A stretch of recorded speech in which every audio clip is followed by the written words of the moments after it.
Hello students, हमारे YouTube channel पर एक बार फिर से आपका स्वागत है।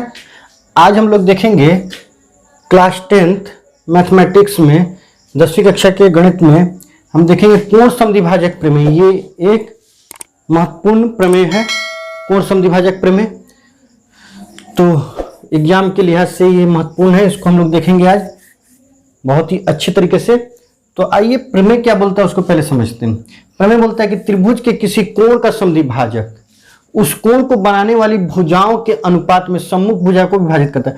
मतलब ये चित्र हमने पहले बना दिया है, ये त्रिभुज दिया हुआ है ए बी सी त्रिभुज में ये कोण ए का समद्विभाजक जो है ये ए डी, वो जिस अनुपात में ये भुजाएं हैं ए बी अनुपात ए सी जिस अनुपात में है उसी अनुपात में इसको समद्विभाजित करेगा, यानी कि ए बी अनुपात ए सी बराबर बी डी अनुपात डी सी होगा।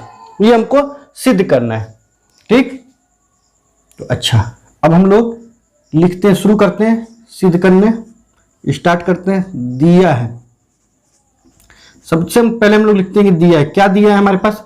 दिया है त्रिभुज ए बी सी में, त्रिभुज ए बी सी में एडी, एडी क्या है? कोण ए का समद्विभाजक है, समद्विभाजक है। यानी कि क्या? कोण बी ए डी बराबर कोण सी ए डी बराबर, इसलिए ये ठीक, ये हमारे पास दिया हुआ है। अब सिद्ध क्या करना है हमें? सिद्ध करना है। सिद्ध क्या करना है हमें? ये देखना होगा। हमें सिद्ध कर देना है कि ए बी बटे ए सी, ए बी बटे ए सी बराबर बी डी बटे डी सी। एक्चुअली में हमें सिद्ध ये भी नहीं करना है, हमें तो सिद्ध ये करना है कि एक्चुअली में हमें सिद्ध करना है ए बी अनुपात A C is equal to B D अनुपात डी सी, ये सिद्ध करना है हमें।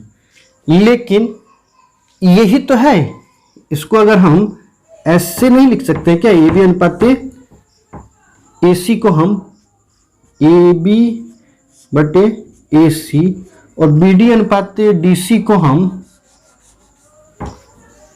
बी डी बटे डी सी नहीं लिख सकते क्या? बिल्कुल लिख सकते हैं। तो हमको ये सिद्ध करना है, ठीक। अच्छा, तो रचना, यहां पे कुछ हम खुद से रचना करेंगे इसमें, तो उसको हमको लिखना होगा। तो रचना, क्या क्या हम रचना करेंगे वो हम लिखेंगे। तो हम सोचते हैं रचना करने के लिए कि हमको तो प्रूव करना है ए बी और ए सी, ए बी बटे ए सी, बी डी बटे डी सी। हम सोचते हैं कि हमने पढ़ा है थेल्स प्रमेय। थेल्स प्रमेय में हमने पढ़ा था कि अगर किसी त्रिभुज की एक भुजा के समांतर कोई रेखा खींची जाए तो अन्य दो भुजाओं को समान अनुपात में विभाजित कर देती है, या किसी त्रिभुज की दो भुजाओं को समान अनुपात में विभाजित करने वाली रेखा तीसरी भुजा के समांतर होती है। तो हम ऐसा सोचते हैं कि अगर किसी तरीके से इसको उठा के ऐसे सीधे कर दें। कहने का तात्पर्य ये है कि हम सोचते हैं कि हमको यही तो करना है, ए बी ए सी। हमने पहले ये थेल्स थ्योरम में हमने ये किया था ना, ये किया था हमने, ए बी सी ये था, और ये डी ई था हमारा। तो हमने यही तो किया था, A D upon D B is equal to A E upon E C, ये हमने किया था। तो हम सोच रहे हैं वही कुछ कर दें। अगर हम इसको सीधा कर दें, सीधा कर देंगे तो ये समद्विभाजित ये किसी अनुपात में कट रही होगी। अगर ये ऐसे उठ के ये मान लीजिए यहाँ से मिटा देते हैं, और समझिए आप, अगर हमने इसको सीधा कर दिया ये, ठीक, और ये सी कह दिया हमने, ये सी यहाँ पे चला गया, यहाँ से उठ के ये सी वहाँ चला गया। तो अब ये कोई त्रिभुज बना होगा, मान लीजिए कोई त्रिभुज यहाँ पे बन रहा है, कहीं पे भी बन रहा है, मान लीजिए यहीं पे बन रहा है, ये कोई त्रिभुज यहाँ पे बन रहा है, समझिए। तो अब ये त्रिभुज की ये भुजा के समांतर हो गया, तो ए बी बटे ए सी, ए बी बटे ए सी भी हो गया हमारा, और बी डी बटे डी सी हो जाएगा। यहाँ पे कुछ दूसरा भी कोई चीज हो, है ना, वो हो जाएगा। मान लो सी, इसको ऐसे ही छोड़ देते हैं, इसका नाम हम दे देते हैं, ये जो उठ के गया था, नहीं वो तो सी हमने उठाया था, तो ये सी हो गया, ठीक। ये ई दे देते हैं, तो मान लीजिए कि ये हो गया कि नहीं हो गया। इसको हमने सीधा कर दिया। हमने क्या किया, एक बार और समझिए, क्योंकि बहुत अच्छे से समझना है आपको। हमने क्या किया, पहले हमारा त्रिभुज दिया हुआ था ऐसे, ये त्रिभुज था हमारा, ठीक। हमने क्या किया, हमने सोचा, और ये सी था, तो हमने सोचा कि अगर हम थेल्स थ्योरम को ध्यान में रखें, थेल्स प्रमेय को ध्यान में रखें, और हम इसको, ये ए है, हम इसको सीधा कर दें। अगर हम इस लाइन को सीधा कर दें, ये ऐसे सीधा हो जाए, ये सीधा हो जाए, ये खत्म हो गया, तो सी यहाँ पे चला जाएगा। अब देखिए जरा, ये और ये यहाँ से कोई लाइन रही हो, ठीक, तो ये नया त्रिभुज बना। अब इसमें क्या, ये जो है मान लीजिए यहाँ पे ना रहा हो, यहीं पे बिल्कुल एग्जैक्ट इस जगह पर, ठीक, तो ये क्या हो जाएगा, ये एक नया त्रिभुज बन जाएगा। नया त्रिभुज बन जाएगा, इसको एक, ये जो रेखा है वो समान अनुपात में बांट रही होगी, ये, ठीक, समान अनुपात में बांट रही होगी, इसके समांतर भी हो जाएगी, तो हमारा काम हो जाएगा। ये थ्योरम के अनुसार हमको सिद्ध करने में आसानी हो जाएगी। तो उसके लिए हमने बस इतनी सी बात आपको समझानी थी, आई होप आपको समझ में आ रही होगी बात। तो उसके लिए हमने सोचा कि अब यहाँ से सी को तो हटाया नहीं जा सकता है, अगर हटा देते तो ऐसा होता, अगर हटा देते तो वैसा होता, लेकिन यहाँ से तो हम हटा नहीं सकते हैं, इसलिए हमने क्या किया कि एक खुद से एक लाइन खींच दी जो कि इसके समांतर हो। किसके समांतर, ए डी के समांतर। तो ए डी के समांतर हमने एक लाइन खींच दी, ठीक। इस त्रिभुज को हम फिर से बना देते हैं।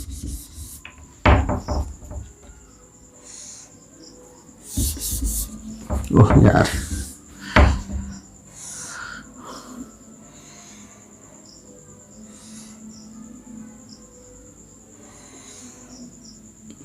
ए बी सी और डी, हमने क्या किया कि इसके समांतर एक लाइन खींच दिया, यहाँ पे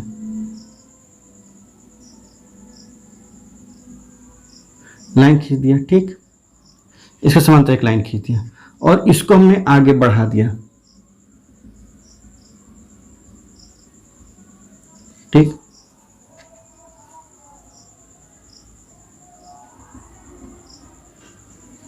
हमने आगे बढ़ा दिया, ये हमने लाइन खींच दिया है, ठीक है। ये ऐसा लाइन, डॉटेड लाइन ही खींचा जाता है, क्योंकि उससे पता चलता है कि हमने खुद रचना की है, ठीक है। तो ये हमने बढ़ा दिया, तो यही रचना में हमको लिखना पड़ेगा। ई तक हमने बढ़ाया, कहाँ तक बढ़ाया, ई तक हमने बढ़ाया, इसकी तो जरूरत हमको है नहीं, ई तक बढ़ाया हमने। तो हमने क्या किया कि सीई समांतर एडी खींचा, ये तो हमने किया, सी डी समांतर एई खींचा। अच्छा, केवल इतना ही नहीं किया हमने, ए को ई से मिलाया, ए को ई से मिलाया,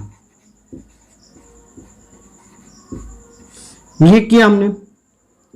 अच्छा, इतना हमने किया और कुछ हमने नहीं किया, तो ये रचना हो गया हमारा। अब जब हम सिद्ध करेंगे तो उसको हम लोग उपपत्ति बोलते हैं। क्या बोलते हैं?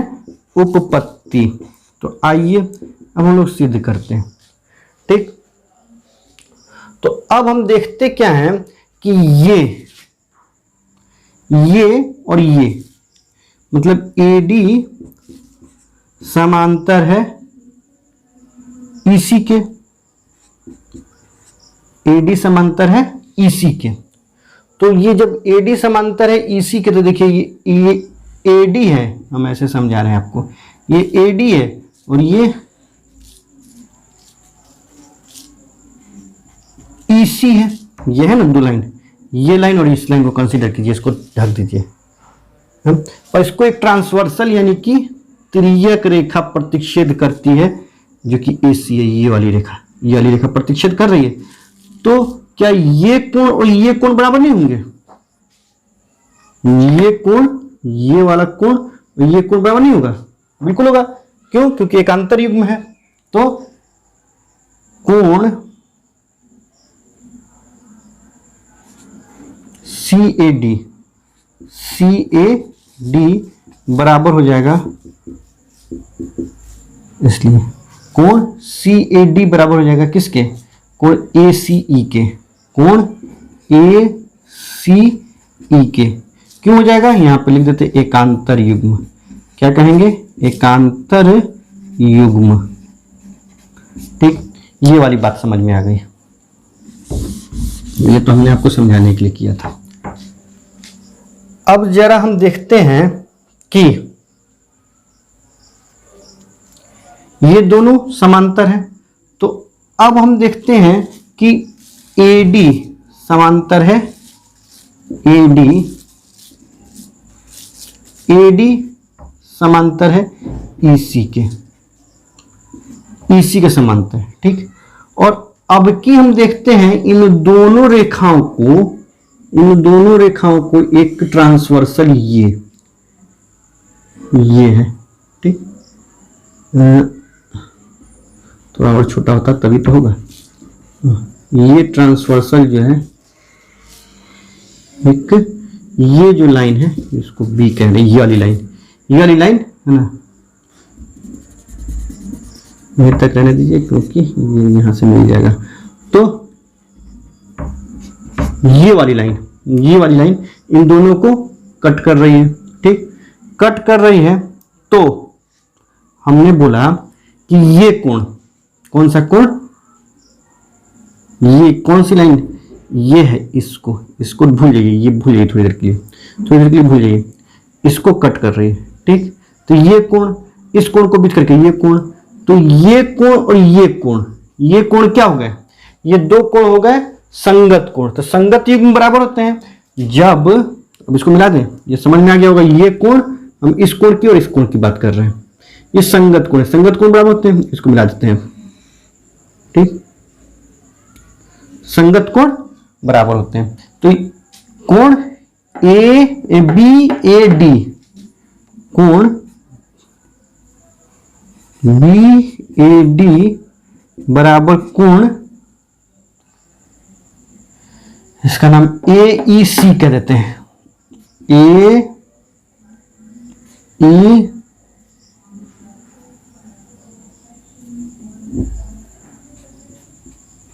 AEC क्या है? संगत कोण है। ठीक है, ये बराबर हो जाएंगे कौन सा? BAD, ये वाला कोण और ये वाला कोण।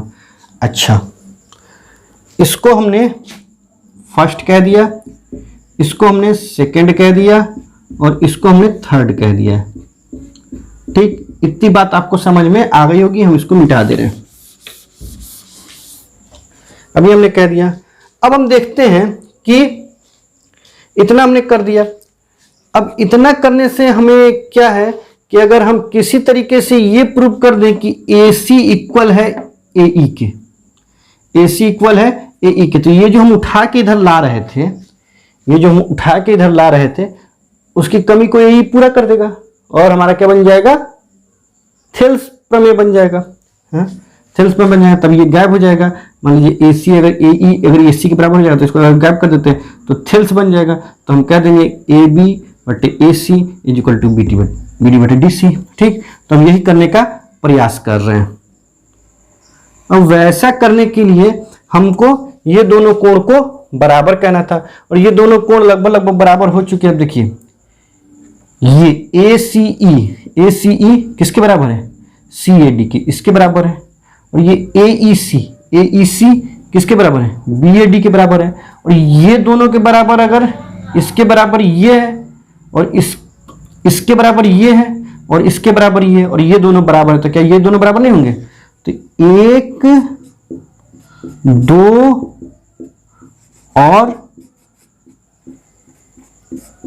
3 से ACE कोण ACE बराबर कोण AEC बराबर हो जाएंगे। बराबर हो जाएंगे तो देखिए हमने क्या पढ़ा था? हमने पढ़ा था पिछली कक्षाओं में 7th 8th में कि बराबर कोणों की सम्मुख भुजाएं बराबर होती हैं। तो ये बराबर कोण है अगर, तो इनकी सम्मुख भुजाएं कौन कौन सी है? इस बराबर इस कोण की सम्मुख भुजा ये, इस कोण की सम्मुख भुजा ये, तो ये और ये बराबर नहीं हुआ क्या? तो हम कह सकते हैं कि AC is equal to AE और इसको हम कह देते हैं चौथी बात। ये 4 नंबर हो गया। ठीक, अब हम फिर से देखते हैं त्रिभुज BEC में, त्रिभुज BEC में, त्रिभुज BEC में अब कुछ देर के लिए भूल जाइए कि यहां पे कोई लाइन है।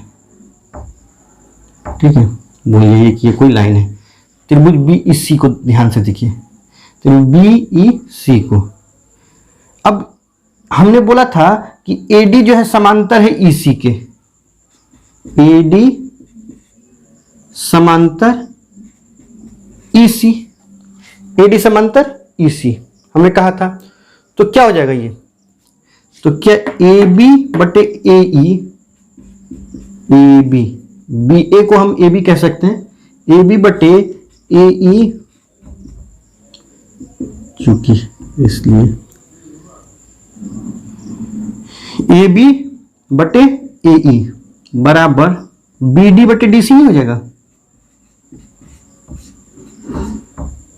क्योंकि थेल्स प्रमेय यही बोलता है ना कि अगर किसी त्रिभुज की किसी भुजा के समांतर कोई रेखा खींची जाए तो अन्य दो भुजाओं को समान अनुपात में विभाजित करती है। तो इस रेखा के समांतर ये रेखा है, तो ये इन दोनों भुजाओं को, इन भुजाओं, इस भुजा को और इस भुजा को समान अनुपात में विभाजित कर रही है ये।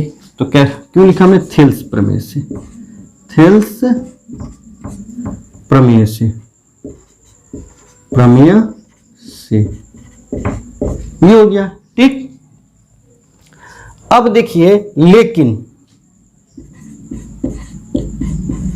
अभी तो हमने सिद्ध किया है कि AE बराबर AC,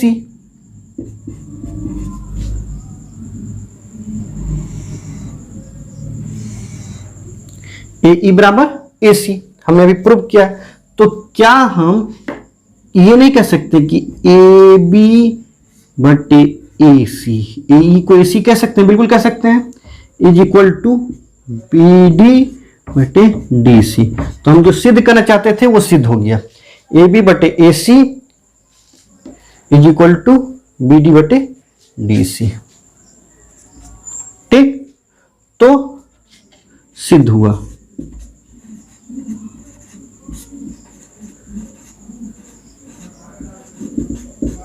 देखिए कितनी आसानी से हमने इसको सिद्ध कर दिया। ये था कोण समद्विभाजक प्रमेय। आशा है कि आपको समझ में आ गया होगा। अगर समझ में आ गया तो हमारे वीडियो को लाइक कर दें, हमारे चैनल को सब्सक्राइब कर लें। Thank you for watching, good bye.